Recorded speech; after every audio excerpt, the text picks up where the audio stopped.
This might be a part two. This might just be more of a time lapse. I don't really know, so we're gonna do a little intro.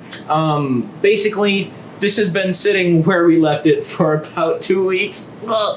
Okay, I'm real sorry about the delay, guys. It's just been a crazy couple weeks. I promise you, we're gonna get back into the rhythm one of these days. Until then, we're just gonna keep this rolling as fast as we can. Basically, we've got this loop kind of hooked up. We got some of the spring clips, but unfortunately, we ran out. So I got 100 more, and we're going to finish this build so that we can finally run those power dissipation tests. We need to get more than 200 watts, and we are about to do exactly that. So let's get back into it. All right, so I'd say this definitely qualifies as like coffee break o'clock. Here's what we're up against. Basically, we've got this water loop, and one, it's a mess. And we really need to clean it up. Second thing, also true, it's super tangled. There's a couple spots that are like almost kinked. It's just generally not great. Yeah, like this tube needs to be tweaked a little bit. I think it needs to be, I don't know, shorter, longer, I don't know, but this just isn't great. And the last time we needed to drain a loop, we had this sequential thing so I could pop off one end and drain it, but yeah, it's not really possible right now because the only spot we could really do that to is right here. So one of the problems is that right now the loop is open, so if we pull off a tube, it's gonna leak like crazy. But now if we take our locking pliers and we pinch this tube shut, might be able to seal it.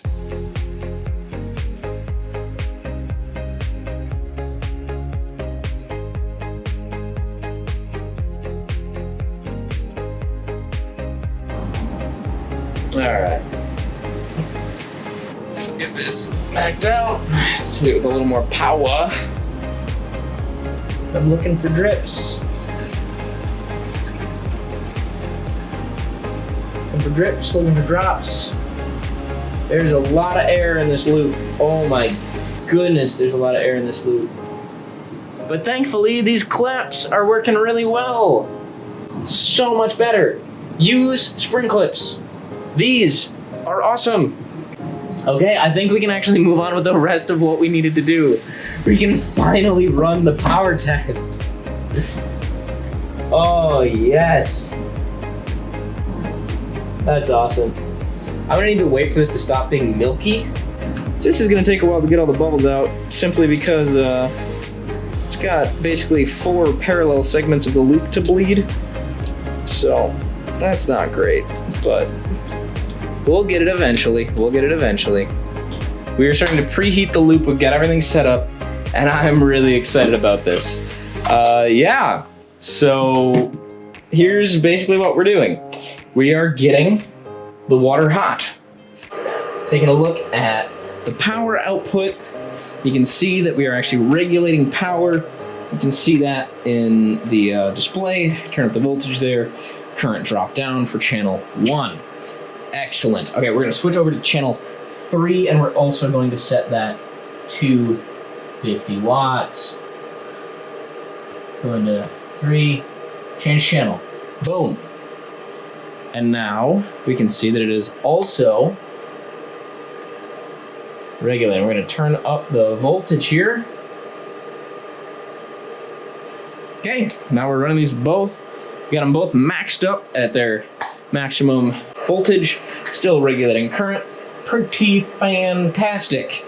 And now, of course, since we're regulating power, all of the lead loss and all that nonsense is taken care of. Now, basically all we need to do is ratchet up the power and wait for these things to start to scream. We're sitting at 5.8 amps out, 32 volts out. Okay, that's the maximum because this is a 30 volt, 6 amp supply.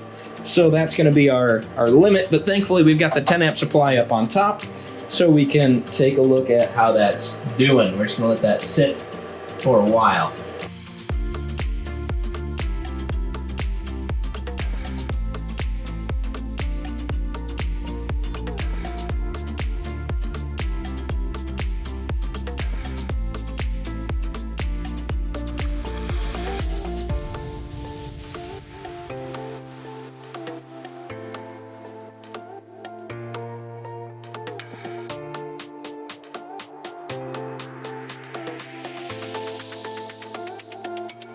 Yeah. I mean, honestly, this is kind of crazy. Because right now, our block, this thermistor can't be right. This has to be like floating, not quite in contact. It simply has to be, because there's no way that is the real temperature of this thing. I need to see if I can find that massive power supply to push all 4 channels at the same time. But I have no reason to believe that this can't achieve what we want. Maybe I should just buy more of these power supplies. Honestly, these were cheap and they pump a lot of juice. Right now, we're measuring that temperature very near the heat source, right around 90. Let me switch over to this hot side hunk of metal. And I think that what we'll find is it's probably at like 50 C. The loop temperature right now is pretty warm. So our block temperature is very near 90 C at the FET. Our loop temperature is very near 40 C. Even with just this slight modification, we decreased the concentration of propylene glycol from about 25% propylene glycol to about maybe 10% propylene glycol. And that seems to have improved the performance of this system. In the single power rating, we're able to get a single channel power up to about 300 watts, 290, somewhere right around there. And that is pretty good. But the main thing that we just did is we just parallelized this heat flow, and what that means is that all of our blocks are at right around the same temperature. Now that is really the big deal. That is really the important detail that we should not overlook, because we should be able to get right around 275, somewhere between 275 and 290 watts out of all of the channels now, with them each staying nice and cool and with the same overall loop temperature, because now we don't have the cascading effect of the first block heating up the water going into the second, into the third, into the fourth, that limited the, like when all 4 blocks were enabled, it limited the overall power we could dissipate by a lot. So now all 4 channels can get pushed a lot harder. I need to find some power supplies because I moved too much today. I'm just thankful that we finally got the shop, finished this, no leaks, we're able to run the test, and we saw a huge overall improvement and a small improvement on every channel.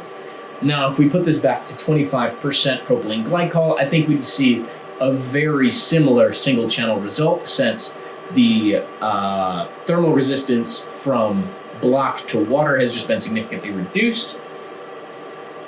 But I'm probably going to bump that back up a little bit just to make sure that corrosion doesn't happen. Now, if you had an all copper loop, this is a mixed copper aluminum loop, you could reduce the amount of the anti-corrosive agents in the loop, but there will come a point where this will turn into a battery and start to really tear itself apart, and I'd really rather this thing last a little while. So, most of all, I hope that you learned something great today. Thank you for the great suggestions, and I hope that you learned something great today. Yep, coming up soon, we're going to do fault tolerance and some other things, wrap up this project and move on to what's next, so can't wait to share that all with you. We'll see you soon. All right, that's all for now. Bye.